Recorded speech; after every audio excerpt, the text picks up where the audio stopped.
ನನ್ನ ಪ್ರಕಾರ ಇದು ಮೊನ್ನೆ ಆಗಿದ್ದ ಎಪಿಸೋಡಲ್ಲಿ ಅಶ್ವಿನಿ ಗೌಡ ಮಾತಾಡ್ತಾರೆ ರಾಶಿಕಾ ಬಗ್ಗೆ ಏನಂತ ಅವ್ರು ರಘು ತೊಡಲೇಬೇಕು ಎಗ್ಲೇಬೇಕು ಅಂತ. ಅದ್ರ ಬಗ್ಗೆ ಅವ್ರು ಅಲ್ಲೇ ಕೇಳಬೇಕಾಗಿತ್ತು. ಯಾರಿಗೂ ಯಾರು ಅವ್ರು ತೊಡೆನೇ ಬೇಕು ಅವ್ರು ಎಗ್ಲೇಬೇಕು ಅಂತ ಇಲ್ಲ. ಅವರು ತಂದೆ ಮಗಳ ಸ್ಥಾನದಲ್ಲಿದ್ದಾರೆ. ರಘು ಸಾರು ರಾಶಿಕಾ ಯಾರೇ ಆಗಲಿ ಅಲ್ಲೆಲ್ಲ ಒಂದು ಫ್ರೆಂಡ್ಶಿಪ್ ರೀತಿ ತಂದೆ ಮಗಳು ರೀತಿ ಇರ್ತಾರೆ. ಅದನ್ನು ಪ್ರತಿಯೊಂದಕ್ಕೂ ನಾವು ಏನೋ ಅದಕ್ಕೆ ನಾವೊಂದು ಬೇರೆ ಬೇರೆ ಥರ ಅರ್ಥ ಕೊಟ್ಕೊಂಡು ಹೋದರೆ ಸಮಾಜದಲ್ಲಿ ನೋಡೋರಿಗೆ ಬೆಲೆ ಇರೋದಿಲ್ಲ. ಅಶ್ವಿನಿ ಗೌಡ ಅವ್ರಿಗೂ ಅವರು ಕೆಲವು ಕಡೆ ತುಂಬ ಓವರಾಗಿ ಮಾತಾಡಬಾರ್ದು. ಅವರು ಸ್ವಲ್ಪ ಅವ್ರು ಏನಂದರೆ ಕನ್ನಡ ಪರ ಹೋರಾಟಗಾರ ಆಗಿರೋದ್ರಿಂದ ಅವ್ರು ಎಲ್ಲಿ ಯಾವ ರೀತಿ ಮಾತಾಡಬೇಕೋ ಆ ರೀತಿ ಮಾತಾಡ್ಬೋದಿತ್ತು. ಕೆಲವು ಕಡೆ ಅವರು ಅದನ್ನು ಮಾಡೋದಿಲ್ಲ. ನಮಸ್ತೆ. ನಮಸ್ತೆ ಮೇಡಮ್, ಚೆನ್ನಾಗಿದ್ದೀವಿ. ನೋಡ್ತೀನಿ ಮೇಡಮ್. ಗಿಲ್ಲಿ ಚೆನ್ನಾಗಿ ಆಡ್ತಾರೆ. ಅವ್ರ ಮನಸ್ಸಲ್ಲಿ ಕಲ್ಮಶ ಇಲ್ಲದೆ ಮಾತಾಡ್ತಾರೆ. ಎಲ್ಲರೂ ಅವ್ರು ಆಡೋದೆಲ್ಲ ಅವರೆಲ್ಲ ಟ್ರ್ಯಾಜಿಡಿ ಮಾಡ್ಕೊಂಡು ಅವ್ರವರು ಆಟ ಈ ಥರ ಗೆಲ್ಲೇಬೇಕು ಅನ್ನೋ ರೀತಿ ಬಂದವ್ರೆ. ಅವನು ಆ ರೀತಿ ಇಲ್ಲ. ಹಳ್ಳಿ ಹುಡುಗ ಚೆನ್ನಾಗಿ ಆಡ್ತಾ ಇದ್ದಾನೆ, ಚೆನ್ನಾಗಿ ಆಡಬೇಕು ಬರ್ತಾನೆ. ಹೌದು, ನೋಡ್ತಾ ಇದ್ದೀವಿ. ಇಲ್ಲಿ ಜೊತೆಗೆ ಮತ್ಯಾರು ಚೆನ್ನಾಗಿ ಆಡ್ತಿದ್ದಾರೆ ಅಂತ ಅನ್ಸುತ್ತೆ? ಧನುಷ್.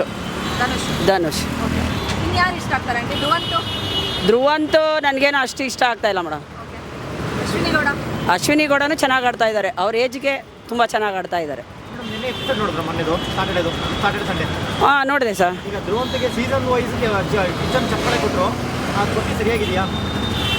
ನನ್ನ ಪ್ರಕಾರ ಅವರು ಆಟದಲ್ಲಿ ಆಡಿರೋದ್ರಿಂದ ಕೊಟ್ಟಿರೋದು ಸರಿ ಇದೆ.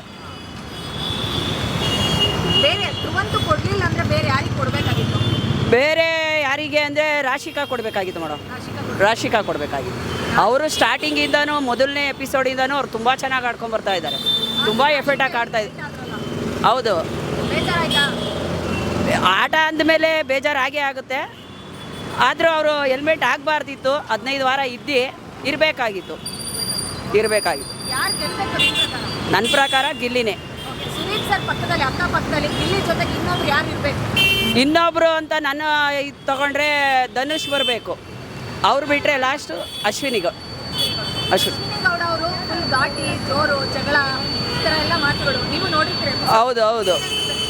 ಅವರು ಕೆಲವು ಕಡೆ ತುಂಬ ಓವರಾಗಿ ಮಾತಾಡಬಾರ್ದು. ಅವರು ಸ್ವಲ್ಪ ಅವ್ರು ಏನಂದರೆ ಕನ್ನಡ ಪರ ಹೋರಾಟಗಾರ ಆಗಿರೋದ್ರಿಂದ ಅವ್ರು ಎಲ್ಲಿ ಯಾವ ರೀತಿ ಮಾತಾಡಬೇಕೋ ಆ ರೀತಿ ಮಾತಾಡ್ಬೋದಿತ್ತು. ಕೆಲವು ಕಡೆ ಅವರು ಅದನ್ನು ಮಾಡೋದಿಲ್ಲ. ರಕ್ಷಿತಾ ಅವರಿಲ್ಲ ಮೇಡಮ್. ನನ್ನ ಪ್ರಕಾರ ಅವರು ನಾನು ತಿಳಿದ ಮಟ್ಟಿಗೆ ಅವ್ರು ಚೆನ್ನಾಗಿ ಆಡ್ಕೊಂಬಂದರು. ಆಡ್ತಾ ಇದ್ದಾರೆ. ರಕ್ಷಿತಾ ಬಂದು ಸ್ವಲ್ಪ ಅವ್ರೇನಂದರೆ ಅವರು ಕೂಡ ಅವ್ರಿಗೆ ಕನ್ನಡ ನಮ್ಮ ಥರ ಮಾತಾಡಿ ಹೇಳೋಕ್ಕೆ ಬರ್ತಾ ಇಲ್ಲ. ಅವ್ರು ಹೇಳೋದು ಕೆಲವು ಕಡೆ ಪಾಯಿಂಟ್ ಚೆನ್ನಾಗಿದೆ. ಮೇಡಮ್ ಅವರು ಫ್ರೆಂಡ್ಶಿಪ್ಪಲ್ಲೇ ಇದ್ದಾರೆ ಮೇಡಮ್. ಅವರಲ್ಲಿ ಅವನ ಮನಸ್ಸಲ್ಲೂ ಗಿಲ್ಲಿ ಅವ್ರ ಮನಸ್ಸಲ್ಲೂ ಏನೂ ಇಲ್ಲ, ಕಾವ್ಯ ಮನಸ್ಸಲ್ಲೂ ಇಲ್ಲ. ಅವರು ಚೆನ್ನಾಗಿದ್ದಾರೆ, ಫ್ರೆಂಡ್ಶಿಪ್ಪಲ್ಲೇ ಚೆನ್ನಾಗಿದ್ದಾರೆ. ಕೆಲವರು ಮಾತಾಡ್ತಾ ಇದ್ದಾರೆ ಗಿಲ್ಲಿನ ಗೆಲ್ಸಲ್ಲ, ಅಶ್ವಿನಿ ಗೌಡ ಅವ್ರನ್ನ ಗೆಲ್ಲಿಸ್ತಾರೆ ಅನ್ನೋದು ಮಾತಿದೆ. ಏನಂತೀರಾ? ಅದು ಅವ್ರವ್ರ ಒಪಿನಿಯನ್ ಅಲ್ವಾ ಮೇಡಮ್.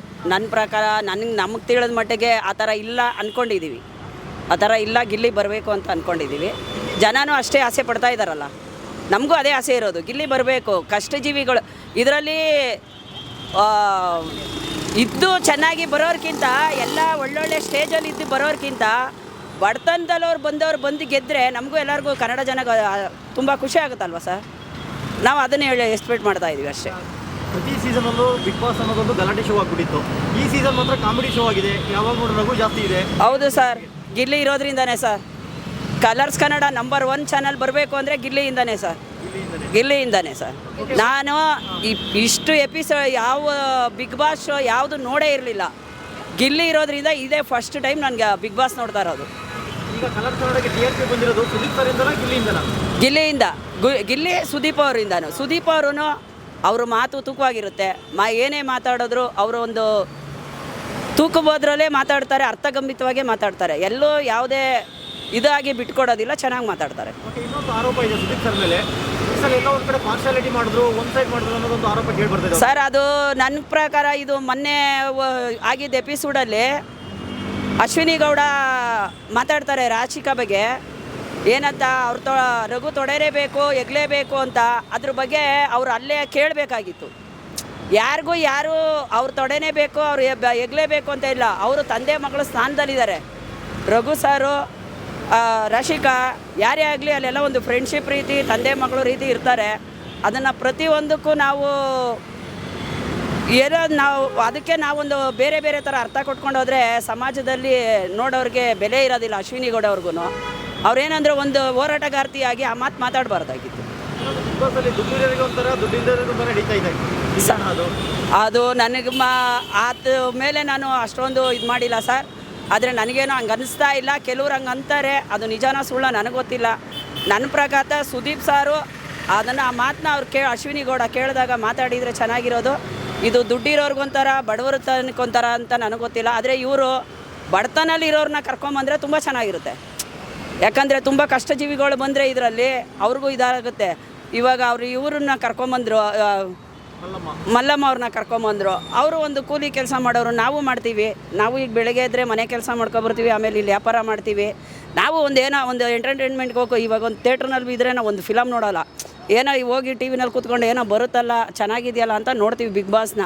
ಅದನ್ನು ಅದ್ರ ತಕ್ಕನಂಗೆ ಇವ್ರು ಇವಾಗ ಗಿಲ್ಲಿನ ಗೆಲ್ಸಿದ್ರೆ ಜನಕ್ಕೆ ಅದ್ರ ಮೇಲೆ ಎಕ್ಸ್ಪೆಕ್ಟ್ ಇನ್ನೂ ಚೆನ್ನಾಗಿ ಬರುತ್ತೆ. ಗಿಲ್ಲಿನ ಗೆಲ್ಸಿಲ್ಲ ಅಂದರೆ ಬಿಗ್ ಬಾಸ್ ನಮಗೆ ಕಳ್ಕೊತಾರೆ ಸರ್, ನಿಜವಾಗ್ಲೂ ಸರ್. ನಮ್ಮ ಪ್ರಕಾರ ಕಳ್ಕೊತಾರೆ. ಹೌದು. ಓಕೆ, ನೀವು ಮಲ್ಲಮ್ಮ ಬಗ್ಗೆ ಹೇಳಿದ್ರಿ, ನೆಕ್ಸ್ಟ್ ಸೀಸನ್ಗೆ ನಿಮ್ಮನ್ನೇನಾದ್ರು ಕರೆದ್ರೆ ನೀವೇನಾದ್ರು ಹೋಗ್ತೀರಾ ಬಿಗ್ ಬಾಸ್? ಸರ್ ನನಗೆ ಅಂತ ಎಕ್ಸ್ಪೆಕ್ಟ್ ಇಲ್ಲ ಸರ್, ಬೇಡಿ. ನಮ್ಗೆ ಅದು ಬೇಡವೇ ಬೇಡ. ನೋಡ್ಬಿಟ್ಟು ಇಲ್ಲ ಸರ್, ನನಗೆ ಅಂತ ಎಕ್ಸ್ಪೆಕ್ಟೇಷನ್ ಇಲ್ಲ. ಆ ಥರ ನಮ್ಮಕ್ಕಿಂತ ಆ ಥರ ಇರೋರನ್ನ ಅಂಥ ಕೆಪಾಸಿಟಿ ಇರೋರನ್ನ ಕರ್ಕೊಂಡೋಗಿ ಆಡಿಸ್ಲಿ ಸರ್, ಬೇಡ ಅನ್ನೋದಿಲ್ಲ. ನಾನು ಬರಲೇಬೇಕು, ನಾವು ಆಡಬೇಕು ಅನ್ನೋದಿಲ್ಲ. ನಾನು ಹೇಳೋದು ಹಳ್ಳಿ ಜನಗಳನ್ನ, ಬಡತನದಲ್ಲಿರೋರನ್ನ ಕರ್ಕೊಂಬಂದ್ಲಿ, ಅವ್ರನ್ನ ಗೆಲ್ಲಿಸ್ಲಿ, ಅವ್ರಿಗೊಂದು ಲೈಫ್ ಸಿಗುತ್ತೆ ಅಂತ ನನ್ನ ಅನಿಸಿಕೆ ಸರ್. ಆಂಟಿ ಯಾವಾಗಲೇ ಮಾತಾಡ್ತಾ ಹೇಳ್ತಾ ಇದ್ರಿ ನಾವು ಕೆಲಸ ಮಾಡ್ತೀವಿ ಅಂತ. ನಾವಿಲ್ಲಿ ಬಂದಾಗ ನೋಡಿದ್ದು ಜೋಳ ಸುಡ್ತಾ ಇದ್ರಿ. ಹೌದು ಮೇಡಮ್. ಈ ವೃತ್ತಿ ಎಷ್ಟು ವರ್ಷದಿಂದ ಮಾಡ್ತಾ ಇದ್ದೀರಾ? ನಾನು 50 ವರ್ಷದಿಂದ 45 ವರ್ಷದಿಂದ ಇದೇ ಮಾಡ್ತಾ ಇದ್ದೀನಿ ಮೇಡಮ್. ಇಲ್ಲೇ ಆಗ್ತಾ ಇದ್ದೀನಿ ಮೇಡಮ್, ಇದೇ ಜಾಗದಲ್ಲಿ. ಒಂದು ದಿನಕ್ಕೆ ಎಷ್ಟು ವ್ಯಾಪಾರ ಆಗುತ್ತೆ ಮೇಡಮ್? ಒಂದಿನ 200 ರೂಪಾಯಿ ಆಗುತ್ತೆ, ಒಂದಿನ 300 ರೂಪಾಯಿ ಆಗುತ್ತೆ, ಒಂದಿನ 500 ಆಗುತ್ತೆ. ವೆದರ್ ಈ ಥರ ಇದ್ರೆ ಒಂದೊಂದು ಸತಿ 700 ಆಗುತ್ತೆ, 1000 ಆಗುತ್ತೆ ಮೇಡಮ್. ಅಂದರೆ ಅದು ಪ್ರಾಫಿಟಾ ಅಥವಾ ಎಲ್ಲ ಸೇರಿ ಮೇಡಮ್, ಎಲ್ಲ ಸೇರಿ. ಬೆಳಗ್ಗೆ ಬೇರೆ ಕೆಲಸ ಮಾಡ್ಕೊಂಡು ಮನೆ ಕೆಲಸ ಮಾಡ್ಕೊಂಡು ಇಲ್ಲಿಗೆ ಬರ್ತೀವಿ ಮೇಡಮ್. ನೀವು ಶುರು ಮಾಡಿದಾಗ ಜೋಳ ಎಷ್ಟು ಪೈಸೆ ಮಾಡ್ತಿದ್ರು ಅವಾಗ? ಆವಾಗ ನಾವು ಮಾಡಿದಾಗ ಸರ್ 50 ಪೈಸಾ ಇತ್ತು, ಆಮೇಲೆ 1 ರೂಪಾಯಿ ಆಯಿತು, ಆಮೇಲೆ 1.5 ಆಯಿತು. ಈಗ ಸಿಟಿ ಮಾರ್ಕೆಟಿಂದ ತರೋದೇ ನಾವು 16 ರೂಪಾಯಿ, 17 ರೂಪಾಯಿ, 14 ರೂಪಾಯಿ. ಇವತ್ತು ತಂದಿರೋದು 12 ರೂಪಾಯಿ. ಆಟೋ ಕಾಸೆ 300 ರೂಪಾಯಿ ಕೊಡ್ತೀವಿ. ಜೋಳ ಬೇಯಿಸೋದು, ಇಜ್ಜುಲು, ಖಾರ ಅಂತ ಇದೆಲ್ಲ ಇರುತ್ತೆ. ನಮಗೆ ಒಂದು ಜೋಳ ಬಂದು 18 ರೂಪಾಯಿ, 20 ರೂಪಾಯಿ ಬೀಳುತ್ತೆ ಸರ್. ಸರ್ ಇವತ್ತು ಎಲ್ಲ ಆನ್ಲೈನ್ ಆಗಿಬಿಟ್ಟಿದೆ ಸರ್. ಎಲ್ಲ ಯಾರು ಬಂದು ಅಂಗಡಿಗೆ ತೊಗೊಬೇಕು ಅನ್ನೋದು ಯಾರು ಇದು ಮಾಡ್ತಾ ಇಲ್ಲ.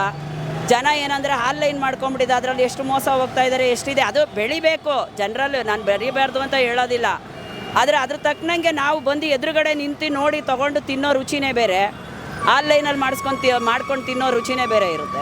ಅವಾಗೆಲ್ಲ ಥಿಯೇಟ್ರಿಗೆ ಜನ ತುಂಬ ಬರೋದು, ಸಿನಿಮಾ ಅಂದರೆ ಜನ ಥಿಯೇಟ್ರ್ ತುಂಬೋದು. ಥಿಯೇಟ್ರಿಗೆ ಸ್ವಲ್ಪ ಜನ ಕಮ್ಮಿ ಬರ್ತಾರೆ. ಅದರಿಂದ ನಿಮ್ಗೆ ವ್ಯಾಪಾರ ಯಾವ ಥರ ಆಗುತ್ತೆ? ಕಮ್ಮಿ ಸರ್ ಥಿಯೇಟ್ರು ಇವಾಗ ನೀವು ಫಿಲಮ್ಮು ಏನಾಗ್ಬಿಟ್ಟಿದೆ ಅಂದರೆ ಜನಕ್ಕೆ ಬರೀ ಹೊಡಿ ಬಡಿ ಇದೇ ಆಗ್ಬಿಟ್ಟಿದೆ. ಫಿಲಮ್ ಏನಂದರೆ ಅವಾಗ ವಿಷ್ಣುವರ್ಧನ್, ರಾಜ್ಕುಮಾರು, ಅಂಬರೀಷು ಇಂಥವ್ರನ್ನೆಲ್ಲ ನಾವು ನೋಡ್ಕೊಂಡು ಬೆಳೆದಿದ್ದು.